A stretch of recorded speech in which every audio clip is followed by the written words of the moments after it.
This is KUGAN CASSIUS for IFL TV in association with MTK Global in Glasgow here, head of Burns and Dongo, and also Scott Cardle's British title defence against Robbie Barrett. With me I've got trainer Joe Gallagher. How are you, Joe? I'm alright, KUGAN. I've got to point out to you, I don't know if you put the camera on, but he's a ringer for James Elder. Oh, Scott? Scott, he is an absolute ringer. Do you not think? Yeah, Nat was pointed out, yeah. Anyway, there you go. Anyway. Yeah, chance for Scott Cardle to claim the British title outright now against Robbie Barrett tomorrow night. Yeah, no, I'm looking forward to it. Scotty Cardle. Listen, he should have that belt outright by now. The board said a draw doesn't count as a successful defence. Don't know how you work that one out. He's gone in the ring as a champion and leaves as a champion, so surely that class is a successful defence. But anyway, we've got to go in and do it all again tomorrow night. Robbie Barrett, decent fighter, southpaw, a good run of form, and like I say, he'll be coming to close the upset. So going into this blind, know nothing about Barrett, not seeing him, and but Cardle's experience with fighting the likes of Maxi Hughes, Craig Evans in big fights already up to now should stand him in good stead for this tomorrow night. Obviously, moving on from the British level is for him to sort of get to that European level, which will be his next step, I'm assuming, and then at some point moving on from there. But you want to do that bit in between, that European experience. Yeah, no, definitely. I think Scotty wins this and goes to 21-0 or 22-0, something like that. I'd like him to move up and fight for the European title. It's one of the belts that, when you stand the test of time, when you say being British champion, Commonwealth champion, European champion, I think it's one of them belts that you want, that the old school and the old way of doing things. So yeah, I'd like Scott Cardle to challenge for that European title, providing he comes through a successful defence tomorrow night. Is he underrated, in your opinion? I feel, yeah, I do at times. Scott Cardle, we've seen him in the gymnasium and what he can do, and then sometimes he goes in the ring and he just doesn't bring it with him. Then there's other times he does, and you just think, just please, let's have a bit of consistency. I think the fight with Dodd, that was a brutal fight, the first fight. I think a lot of injuries that were sustained in that fight. He had cuts here, everything else. I don't know whether he'd admit it. I don't know whether it is some type of psychological damage, Joe, with the injuries that were sustained with that. But he came back and he fought again, boxed well.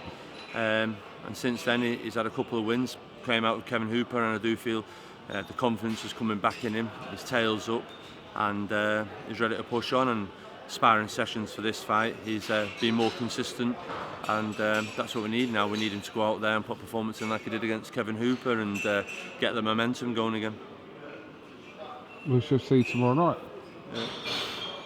So aside from Scott Cardle, obviously you had we spoke since then, but you had Liam Smith and Paul Butler in action last week. Nothing's really, I suppose, developed this week. You announced your training Natasha Jonas, so yeah, great addition to the stable. She's a fantastic talent, extremely focused, and a knowledge and a will to learn is very, very good. She sits there all the time watching Beefy spar, Crawler spar, everyone sparring, taking little bits away, going away in the mirror and practicing things, and really excited about her pro debut. And I think we've got to be a bit spoilt. UK boxing with the likes of like Katie Taylor. I haven't seen Nicola's fight from the weekend, but obviously it was a quality Olympian. And now obviously what we're seeing Tasha do in the gymnasium, I think we've got to be spoilt with the talent that's on show with them three girls. Women's boxing, if it's going to happen, it's going to happen now. No, this is where definitely. I think if you look back, KUGAN, I think it's when you started doing this. I think Jane Couch, she was like I wouldn't say a one-man band going all over the world, boxing in America, boxing in Germany, trying to raise profile for women's female boxing as a professional, and she did a fantastic job. It didn't really take off as good as she thought it would have did, or it didn't. I don't think there was people there or the TV that were willing to back it like there is now. You've got BT Sports, Sky Sports, Frank Warren, Eddie Hearn, giving them the opportunity now to showcase their skills on big networks. So we all think it's in exciting times, but we can't forget that the likes of Jane Couch, who did an awful lot for female women's boxing, that can't be lost on people. Yeah, I think it's quite safe to say if it wasn't for Jane Couch, women's boxing as a professional sport may not be here today. That'd be hard, because like I say, over the time in America we had Christy Martin, who was on a par with what Jane Couch was doing over here at the time. She was raising the profile over there with it. I think there was Mia St. John as well. She was a good fighter. So they were the ones, but not for the likes that are now. We've got different levels. Clarissa Shields, you know what I mean? Savannah Marshall and Mary maybe turning over. You've got Olympians now that are turning professional, and the skill set with them is very good. You've been getting a little bit of stick over the last few weeks, Joe. Fucking few years, lads. Where you going, weeks? No, it's been quite more noticeable over the last few weeks. I kind of, I see things on social media, and it's not speaking for the whole of the boxing world, it's just what we see, but it seems to be, I don't know, like some sort of personal hate mission against Joe Gallagher. Listen, Paul Butler said to me the other day, "Okay, I got some abuse the other night. I only read a tweet out regarding beefing. He knew that was going to happen. He said, I got so much stick." So I said, "Oh, you're part of the team now, so you've got to get it, be prepared for it, put the tin hats on." But listen, I think a lot of people were annoyed Saturday night, Sunday morning. They all wanted Liam Smith to lose, so they all could come down and put the boot in again. That's no different, KUGAN, than Dominic Ingle getting stick with Kell Brook when he lost, Shane McGuigan getting stick when Carl and David Hay lost, and then next thing Dave Caldwell was getting it for a couple of losses with Price and was it McDonald, and that's just how it is. It's just how it is over in the UK, isn't it? Like I say, I get my fair share of it, but I think the disappointing thing in a lot of it, KUGAN, is that you get fellow licence holders that are getting involved now, and you just think, I think the board needs to step in at some point sooner or later now, because when they go before the board to get the licence, whether you're a matchmaker, a trainer, a promoter, a manager, a fighter, they say you should remember that you're a member of the board, conduct yourself in a professional manner, make weight, all that type of stuff, don't be seen out drinking, all that type of stuff. And I do feel they were very quick to jump on Tyson Fury when Tyson Fury became quite vocal on Twitter against fellow licence holders, whether it be David Price or whoever he was in his target area at the time, whoever he was decided to give lashings to. The board were very quick to bring Tyson in and fine him, and I do feel they set the stall out, but I do feel they haven't monitored it since, and it just seems to be just a one-case scenario. I do feel the board need to address this or lay it out when people go for the licence, and I think it's disappointing when you find fellow licence holders giving other fellow licence holders stick, when everyone knows it's very hard for fighters to make weight. It's very hard for fighters sometimes to suffer the consequences of a bad loss or a traumatic loss with brutal KO. For trainers, for managers, it's just a hard business, and it's great boxing at times when, and this is a bit of a wrong thing, when it takes a tragedy to bring the boxing community together. Does that make sense, KUGAN? Yeah. But then when that doesn't happen, then it seems to be like a free-for-all. You've got to remember, these are professional trainers, managers, fighters, matchmakers, and they need to act professionally, and I feel by them going on social media and slagging off and giving stick to other licence holders, you're fueling the trolls out there that they feel, oh, it must be right then, so if they're saying it, you can say it, understand, it's just not right. And I feel the board needs to start acting on that now and monitoring it, because it's getting a little bit out of control. At what point does it become okay, or what sentence is it okay to say, oh, you're a dickhead? Well, that's acceptable. Or you're a CUNT, well, is that acceptable? Or then when it affects, I've seen some horrendous tweets over the last week aimed at the Smiths and the mother and stuff like that, and you're like, oh my God, what on earth is that about? And these people, it's like, have you got nothing better else in your life to do? Why don't you go out and take your family or take your wife, your kids, go and do something, go to the zoo, go to church, go for families walk, or spend quality time with family. Don't be sat up, heated on internet, losing the plot. Just get a life. It is what it is, and they feel that's their hit. I think I said it earlier in an interview this week. Some people get their hits different ways, whether it's a tenner lager, drugs, a line of cocaine or a line of shite on Twitter, whatever it is, that's how they're getting hits. But it's just really getting beyond the point now. At what point do you start looking at, I've seen a few people, there's been a lot of legal cases of late with Twitter and social media. At what point then it starts having legal consequences to it? Does that make sense, KUGAN, at all? I just think that there's boundary levels, and some people are overstepping that order, and I feel fellow professionals, licence holders, are letting themselves and the sport and the British Boxing Board of control down. Joe, do you think whatever it is being directed at you or your fighters more? KUGAN, it's like, if I was to sit there and listen to them all and think about what they say, I mean, you'd be like going over there on that bridge and getting so down about it. It's just, you can't let that. You've just got to look at yourself and just think, the world, how big the world is. You can't come down to that level or that mentality. You're here, you're doing the best that you can for the fighters that you have. You're employed to do a job. Them fighters are training hard in a gymnasium. They're going into a boxing ring, legalised killing, and putting their lives on the line for these people's form of entertainment. So, like I said to you earlier, if people want to get off by doing social media and slagging, that's down to him, but we're just cracking on and doing things. Like you say, we got stick over the Liam Smith. Paul Butler had a great win. Natasha Jonas to sign this week. Scott Cardle's got a chance to win the belt outright tomorrow night. So listen, it is what it is, whether it's at the fighters or whatever, but we laugh at it half the time. KUGAN, I said it this week, I could do a tweet now and I'd stop 30 men doing what they're doing this right now, and they'd jump on Twitter to abuse back, and it's like, wow, get a grip with you, understand? It's just whatever you're doing. And I think some of them half the time, do they have a life? Do they have a wife? Do they have a girlfriend? And do the girlfriend sit there going, and look at them one night, frustrated, tapping away going, wow, who am I with here? What's he doing? Put your phone down, watch a film with me, spend a bit of time, let's go, understand, just get a grip on reality and other things. There's a lot of things you can be doing in the world instead of being venting anger. If you feel that strongly about stuff, go to the gymnasium, go for a run, do something. You know what I mean? I know you've been accused in the past of, I'm going to just term it how I term it being all about you rather than your fighters.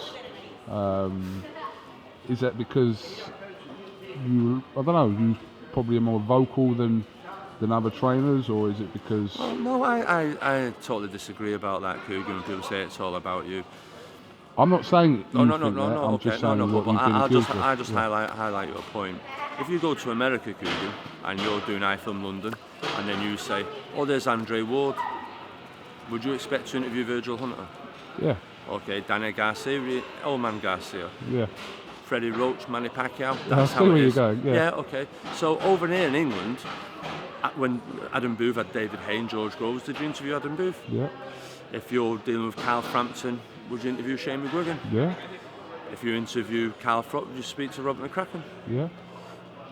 What's the difference? No difference. Okay, the fact that I have 10 fighters, 11 fighters now, means most probably I'm interviewed a bit more than the rest of them. Does that make sense? So we're out there a little bit more. But as far as it's all about me, Boxing News phoned me 3 weeks ago for an interview, and it was in the magazine. That same magazine had an interview with Gary Lockett. So was it all about Gary Lockett? You've asked me for an interview today. Did I come up to you and say, KUGAN, can I have an interview with you, please? No, I've asked exactly, you. Yeah, exactly. So how am I making it about me? Lots of times I'm talking about is about the fighters, the training, how it's gone, no different than anything else. When you ask me about questions about social media, then you're asking me about me. So I'll answer about that. But most of the interviews all the time is about the fighters, the preparation, the result afterwards, and where the journey is going afterwards. I'm very seldom asked for an opinion on a big fight. I don't think you've ever interviewed me on a fight and said, who do you think win Frotcho Groves? Who do you think will win out of Joshua Klitschko? So there's other trainers out there that get asked that. Sky never phoned me up for a panel. Well, they've one or twice, but not consistently asking for an opinion. Do you understand? So I'm not like, I don't sit at home like other trainers and give an opinion on a fight, what's going on. And so how can we make it about me? It's about the fighters all the time, and social media, Twitter, Instagram, it's about the fighters. I don't put pictures of me up saying I was brilliant on the pads today. It's about Scott Cardle, Callum Smith, Stephen Smith, Liam Smith. So how is it about me? Do you understand? Ismail Salas, a fantastic coach, a real good coach, O'Reilly Harris, you go and have a look at his Instagram and have a look at his thing and say, well, you could easily say he's thinking it's about him, but it's not. But it's your account. You can put on whatever you want. If you don't want to like it, don't follow. But I don't do that, so there you go. I did an interview with Frank Warren recently. First of all, have you seen the interview I'm talking about rather? I was interviewed on it the other day and I hadn't seen it, and they mentioned it. I'd only seen a Thug Life one where Frank spoke and then Joe put the shades and the hat on Thug Life. But I have seen it since, and yeah. Let me just ask you about a couple of the things that Frank mentioned in that. One of the things was in the article with Boxing News. I think I haven't read this, so I'm just quoting from what Frank said about Liam Smith being one. You know, you wanted Liam Smith to become a Sky pay-per-view fighter with Liam Smith fighting. Pause. I have to be careful what I say here because I don't want to be getting sued or legally wise or anything. So you've got to be careful. I did not say I wanted Liam Smith to be a Sky pay-per-view fighter. In the article, and like anything, like texting people who things can be misinterpreted and misread. What I did say, Liam Smith, and what I've been saying for years, is a real top quality fighter. So many good skills. All I said was, if he was most probably on a different broadcaster network, he'd most probably be possibly a pay-per-view fighter with his skills. That's all I said, do you understand? Now, that could be HBO. That could be anybody, do you understand? So what was written or what was said or how it was interpreted or how it was read, I can't be responsible for that. But what I'm saying is that I've always gushed for years over Liam Smith. People going about Callum Smith being the best brother and everything else. Until Callum Smith wins a world title, isn't Liam Smith, most probably in a lot of people's opinion, is technically wise, shot selection wise, temperament, timing, the whole lot. All I was saying was, it was just, you've got to be careful what I say here. I've just got to say a lot more people would have possibly seen him and be raving more about them, and they'd be able to see what I've always known. Does that make sense? Yeah, I haven't read the article. I'm just going from what I took from Frank's. I'm not going to get into that. Listen, I don't want to get into a slagging match with Frank Warren. Frank Warren, listen, is a Hall of Fame promoter. The stuff that he's done for boxing, British boxing over the years, the big nights, the great occasions that British boxing fans, like I am, as well as a boxing trainer, got a lot thankful to be Frank Warren. So if he wants to say what he wants to say and be it, well, that's down to him. Frank can say what he wants. Everyone's an opinion, and if that's his opinion and how he interprets it, what was said or written in the article, then that's down to him. I can't change that. What about what was said or picked up on in the corner, which Frank mentioned in the interview as well, about they want you to get beat? No, pause. Okay. Frank's interview turned around and said, Frank said, I said, allegedly, BoxNation want you to get beat tonight. I never once mentioned the word BoxNation. Never, ever, ever. So that's wrong. What I did say in the corner, and anyone can interpret it how they want, and there's numerous people in that arena that night that it could be about. All I said to Liam Smith in the corner, when he came back, after Terry O'Connor pulling Liam Smith up for his eye back to the side, when Liam Smith had landed a couple of good shots on Liam Williams, Beefy was fuming. He came back to the corner, going, they gave him a breather. So I just said to Liam Smith, Liam, listen, you know and I know, these don't want you to win here tonight, all right? You know how it is. You've not got to get no favours here. We've got to win this. There's no point moaning about it. Calm down. Go on with it. Go out there and do it else. That's what I said. Referring to the officials. You can interpret it who you want. Okay. Frank's saying it's about him. You're saying it's the officials. I could be on about Gary Lockett and Liam Williams. I could be about the crowd. Okay, fair enough. All right. It wasn't John End. It was how I motivate my fighter in the corner. I know my fighter and I know how to press their buttons. And if that's what it took to do that, and the results from that, you've seen Liam Smith coming out snarling at the end of the round, and at the beginning of the round, and finishing strongly. So I never ever once said what Frank said. All right, so that needs clarifying. So next time you interview Frank, if he wants to apologise for that, it'd be good.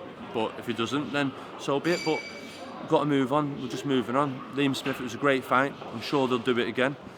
I know Makoto's fighting. At the end of the day, I just want Liam Smith to be world champion. I think the bigger issues that I feel Frank should have really been bringing up was, why did the WBO supervisor tell us we only had 1 hour? That's what should be the focus, because you could argue that now has cost Liam Smith lots of money, that Liam Smith isn't now the interim world champion. So who's to blame? Is it the board? Is it WBO supervisor? That's what needs to be the problem here, because Liam Smith should be. I know we didn't make weight, but that opportunity of 2 hours to make that, we've seen it today, Butch just failed some weight, do you understand? That same night when Liam failed, Sosa was given 2 hours to fail weight. That's what needs addressing, not what I was said in the corner. What needs addressing was, who was to blame for that? I asked twice, because I went away saying I'm sure we had 2 hours, so we went, let's go back and check, and we heard it from 3 different people, and the top one, the WBO supervisor, said 1 hour. Why am I got to stand and argue on stage with the WBO supervisor? He's the boss, their rules. So yeah, that's it. What do you think of that, KUGAN? Think of that situation. Yeah. What, regarding the weight? Yeah. Well, listen, I wasn't at the weigh-in, but obviously from the information I've got and from yourself the other day about telling you the wrong amount of time, then it needs to be addressed. But when I asked Frank Warren about it the other day, has he had any response from the WBO regarding that? He said he hadn't. That was on Tuesday. I don't know if anything different has happened now. So Right. Well, hopefully, because the WBO supervisor gets pulled in, gets questioned. We say when Ian John Lewis, he gets awful stick sometimes for people say calling a fight early. They should be brought in. I see Terry O'Connor got a load of stick for the beefy fight. They should be getting pulled in. Well, hang on a minute, you got a WBO supervisor that made a bad shout there. And it's most probably cost Liam Smith an awful lot of money. Liam Smith obviously made failed weight as well, but there's I think there's more problems going on than what I said in the corner that night. Do you agree? I think there's bigger things going on in the world than what you allegedly or didn't allegedly say. And how people that misinterpret it, or you're listening and watching it, if you want to think that's about you, how can I say that? Do you understand? Like I said to you, there's numerous people that me and Liam could have been referring to that night. But if Frank does think it was about him or BoxNation, could you understand if, with a comment like that, why he would think that it was about Listen, them? I could most probably have Terry O'Connor and all the judges walking up to me here tonight and saying, what the hell are you on about? I could have Robert Smith pulling me up. Fair I could point. have Gary Lockett next time coming up to me, pulling me up, saying, what are you saying about that? It's just how you have to press buttons at times to get your fighter to respond. And what I will say is, Liam Smith responded, and in style. Joe, we saw a tweet from Joe Murray after the announcement of you training Natasha Jonas. You got any comment to make on that, or not really? No, Nothing at all? No, nothing at all. Like I say, opinions, listen, like arseholes, everyone's got one, haven't they? So that's his opinion, that's it. But I've not seen it. You've mentioned it, a couple others have mentioned it, and I just think sort of, wow, don't know why he's doing that, making a mistake. Listen, you boxed for the Olympics. I pleaded with the England selection at the time to get you on when they wanted to push Luke Campbell and Terry Edwards. Got it written in a contract that whenever Ricky fought, you on the bill, which made you end up at Vegas. So, listen, we had a good time together, from the age of 11 to Olympics to boxing at Vegas, and just things didn't work out. Sorry he feels that way like that, but I feel I did a very good job from him, from a kid that was the age of 12 or whatever it is to where we ended up. So it's unfortunate, but like you say, he's got his career now, he's moving forward, and we wish him all the luck with it, and hopefully he can go on and fulfil the potential that I always knew he had. That's when I met you, wasn't it? Yeah, we're out in 2009, Vegas. Yeah. Las Vegas, Hatton Pacquiao. Yeah, that's right, yeah. I remember what someone said before I met you. Yeah. Well, I'm not going to name one here. And what was that? Is it what's been written every week? Yeah, they said you ain't going to like Joe Gallagher. Yeah. I was Why? like, Why is that? what? Why is that? Why did they say it? No, but why would you say that? Why would you think they would say that? I don't think. I'll tell you. I think you know the person. I'm talking to. I've Okay. spoken to you about this before. Okay. I don't think they were your biggest fan, so they were kind of marking my card that. So I was expecting you to be whatever they were sort of saying, Yeah. or this person was saying, but I've never looked at you like that because I've known you since then. So Yeah. I can only speak as you find. Yeah. What could I say negative about? Listen, I've not said I've known you for 8 years. I can't say anything negative about. I don't think we've had a cross word. No. Listen, KUGAN. Listen, when you were there, up and running, getting iFilm London up and running, and all around the country, and sometimes, listen, it was hard for you at times and everything else. And we used to have a conversation. Do you know what I mean? Sometimes you can doubt yourself at times. I've spoke to you about that. You spoke to me in your situation at times, and it's just. That's how it is. We're in a tough sport, and it's hard to make a living these days. And you've got to find what you're good at and crack on. And you're doing very well now with iFilm London. You've got great support.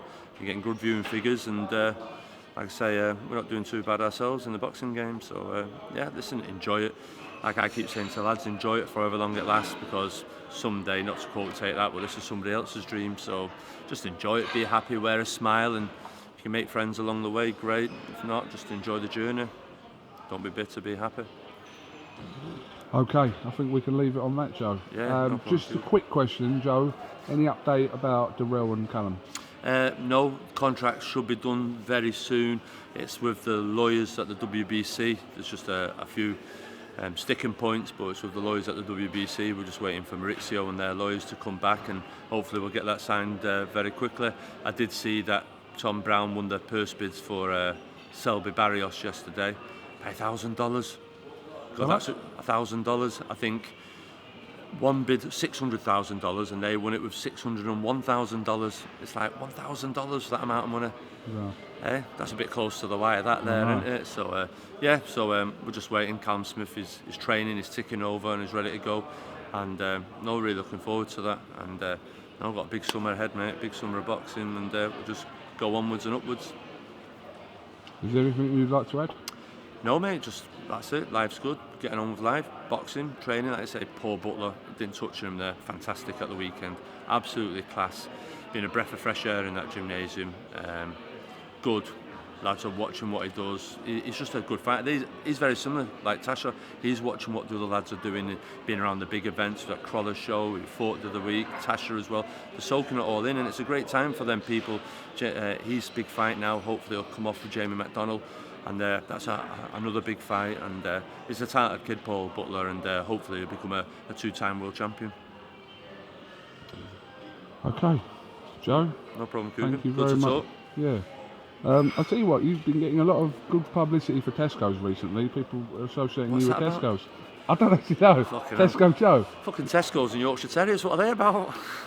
Fucking, where on earth has that come from? It's just like, do you know what? I remember Adam Smith, he was getting a lot of stick sometime for being a public boy, school boy, or whatever it was. Do you understand? And you just think, these people, but Joe, sometimes Twitter can be quite funny, KUGAN, do you know what I mean? Some of the stuff, but sometimes it's just like, what's that about? But it's just hilarious how powerful people's imagination is, and where it goes to and where it leads to. And you just think to yourself, it can be very creative.